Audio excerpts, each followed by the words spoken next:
В эфире новости, в студии Анастасия Кобызева. Здравствуйте. Итак, сегодня основной день общероссийского голосования по поправкам в Конституцию России. Избирательные участки в Якутии открылись в 8 часов утра, и жители республики уже приходят и высказывают свое мнение. По всему региону открыто более 800 участков. Отмечу, что россияне голосовали с 25 июня. Подсчет голосов за все 7 дней начнется после закрытия избирательных участков. В ЦИК Якутии заявляют о рекордно низком количестве жалоб в период общероссийского голосования. Для меня, как для человека, который многие годы занимается вопросами социальной направленности, очень важно то, что воспитание детей, воспитание в них гражданственности, патриотизма, чувства уважения к старшим – это очень важный вопрос, и он провозглашается как государственный приоритет. Это очень важно, и впервые это провозглашается в Конституции. И то, что вот для каждого человека очень самое дорогое, семья получает дополнительную защиту, поддержку, и это включено в Конституцию Российской Федерации. Ну и также, говоря о старшем поколении, то, что ежегодно будет индексироваться пенсия, мы знаем, что последние годы вопросы пенсионного обеспечения были очень острыми, это действительно важно, и это тоже включено. Но и самое главное для меня, как для профсоюзника, важно то, что тот вопрос, который ставили многие годы и добивались профсоюзы, это защита человека труда, также конкретно включено впервые в Конституцию Российской Федерации. И то, что минимальный размер оплаты труда будет приравнен к величине прожиточного минимума, это тоже вклад, который будет обеспечивать улучшение благосостояния каждого работающего человека. По Конституции могу сказать, что, наверное, я как человек общественный, да, у меня, как и у каждого общественника, есть своя сфера деятельности, тематика. Моя тематика – это социалка, я много работаю с подростками, с молодежью. Конечно же, для меня близка тема социальных гарантий именно в этой части. У нас большая работа проводится с волонтерами, да, поэтому, конечно же, да, и потому что стабильность, она сейчас гораздо важнее, чем что-либо другое. Ну а сейчас узнаем, как проходит голосование на одном из участков столицы региона. Моя коллега Юлия Великодная сейчас находится на участковой избирательной комиссии номер 709 в библиотеке Пушкина. Юля, добрый день. Много ли якутян проголосовали с утра? Анастасия, здравствуй. Действительно, мы находимся на одном из самых массовых участков столицы республики. Здесь прикреплено 2200 человек. На входе можно воспользоваться маской. Я решила надеть перчатки. Как вы видите, люди есть, они приходят голосовать по двое, по трое, по четверо. Здесь 2 кабинки для голосования. Вход с центрального входа и выход с другой стороны. Что примечательно, в этом избирательном участке установлено 2 КАИБа. Это электронные ящики для принятия бюллетеней. Они опечатаны, и на табло указано, сколько принято бюллетеней. Их 2, на одном 84, а на втором, давайте посмотрим, принято 56. Также есть бокс для использованных ручек. После голосования ее можно забрать с собой, либо оставить здесь в коробке. Ну и давайте послушаем, сколько проголосовало человек за весь период на этом участке. У нас в основном по списку 2232 избирателя. На дому нам позвонили 67 граждан, и мы сегодня тоже выезжаем. А за все эти дни сколько проголосовало уже человек? До вчерашнего дня 898. Так, вообще как все проходит? Спокойно? Да, все проходит спокойно. В эти дни мы были с 25 по 30 на улице, во дворе здания Национальной библиотеки. Анастасия, я напомню нашим телезрителям, что сегодня выходной день, и все избирательные участки работают до 20 часов. На этом у меня такая информация. Тебе слово. Юля, спасибо. Я напомню, что на прямой связи со студией была наш корреспондент Юлия Великодная. 256 тысяч якутян проголосовали по поправкам в Конституцию России в период с 25 по 30 июня. Это 39% от общего числа избирателей. Отмечу, что на территории республики более 657 тысяч избирателей, из которых большая часть приходится на город Якутск – около 200 тысяч. Все участковые избирательные комиссии в регионе работают с 8 утра до 8 вечера. Те, кто по каким-либо причинам не смогут подойти на свой участок, могут до 17:00 сегодняшнего дня отправить заявку о желании проголосовать на дому.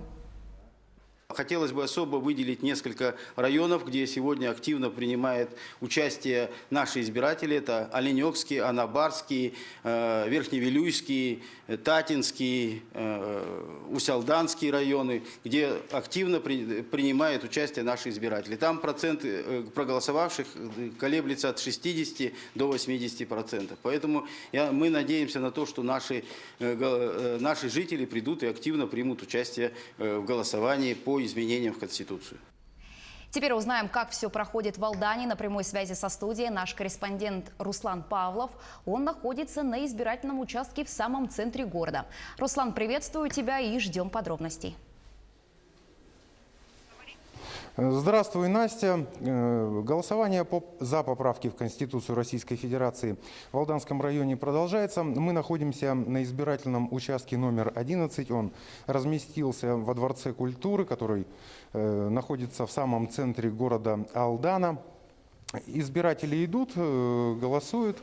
Рядом со мной находится председатель данного участка Нина Воронцова. Нина, вообще сколько приписано к этому вашему участку избирателей? Он самый массовый, наверное.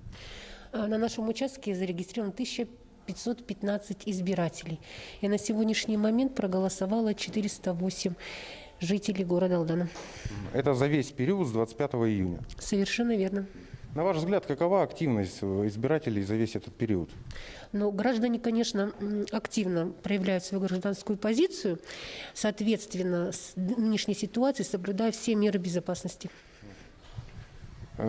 Все избирательные участки Алданского района, а их 30, работают. Всего к ним приписано 32 298 избирателей. И за весь период с 25 июня по сегодняшний день, вот 12 часов, 36% проголосовавших по Алданскому району голосуют и на дому. К тем, кто по определенным причинам не смог посетить избирательный участок в силу медицинских противопоказаний либо возраста, к ним выезжают члены участковых избирательных комиссий, которым помогают волонтеры. Вот рядом со мной один из волонтеров, Илья Минько. Илья, скажите, как вас встречают на дому? Встречают нас достаточно позитивно, приглашают домой на чай, но согласно инструкции мы, конечно же, вежливо отказываем и едем дальше. Ваше отношение как молодого человека к поправкам в Конституцию? Очень положительное, потому что это вектор развития на десятилетия вперед. Ну, голосование продолжается, меры безопасности на участках соблюдаются. Мы следим за тем, как это происходит. Настя. Руслан, спасибо. На прямой связи со студией был наш корреспондент из Алдана Руслан Павлов. Основной день голосования по внесению изменений в Конституцию России началось и в Нюрбинском районе. Там открыто 30 избирательных участков плюс один дополнительный в актовом поселке Накын. Свой гражданский долг уже исполнил глава района Алексей Иннокентьев. Основной поток граждан территориальная избирательная комиссия ожидает в течение дня. По прогнозам, есть возможность охватить 70% зарегистрированных голосующих. В данное время, на сегодняшнее утро, население проголосовало от числа избирателей 51%. Я думаю, мы доведем до 70 или 65% от числа избирателей. Я думаю, сейчас старшее поколение должно подойти. Они самая инициативная, с активной позицией избирателей. Так что ждем наших ветеранов тыла, ветеранов труда. И я думаю, нюрбинцы достойно проголосуют за поправки Конституции нашего государства. А в Хангаласском районе свое мнение высказали 42,5% избирателей в период с 25 по 30 июня. По району хорошую явку избирателей показывают села Едяй, Тихтюр, Исид и Тумул. Почему вы решили проголосовать именно в основной день голосования, а не раньше? просто по режиму своей работы не могу. Сегодня именно выдался... А вот сегодня, да, выходной объявили, поэтому проголосовала в выходной. Как вам условия для голосования, созданные здесь, в участке? Ну, я думаю, что все отработано максимум по алгоритму. А как вам условия, созданные для голосования? Я думаю, условия хорошие, конечно. Я думаю, какие-то претензий никто не иметь не будет, потому что все условия сделаны специально, чтобы люди проголосовали, конечно. С завтрашнего дня в Якутии снимут ряд ограничений по коронавирусу. В регионе эпидемиологическая ситуация нормализуется. Так, за последние сутки в республике выявлено 44 новых случая COVID-19. Больше всего заболевших в столице региона – 33 человека. Глава Якутии Айсан Николаев отметил, что, несмотря на снижение количества заболевших, в республике продолжает действовать режим повышенной готовности. Разрешается работа торговых центров без фудкортов и игровых зон.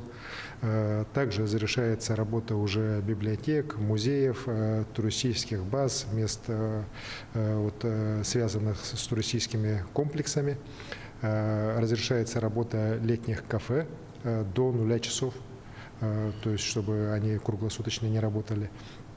Разрешается работа организованных пляжей при соблюдении санитарно-эпидемиологических мер. При этом прошу понимать, что режим повышенной готовности по республике он сохраняется. Ряд ограничений остаются в целом по всей республике, в том числе, например, на проведение массовых мероприятий, на работу объектов кинотеатров, например, мест общественного питания некоторых. Также остается масочный режим, который необходимо соблюдать, опять же, по тем требованиям, которые были установлены ранее. Наши корреспонденты продолжают следить за развитием событий. Не переключайтесь.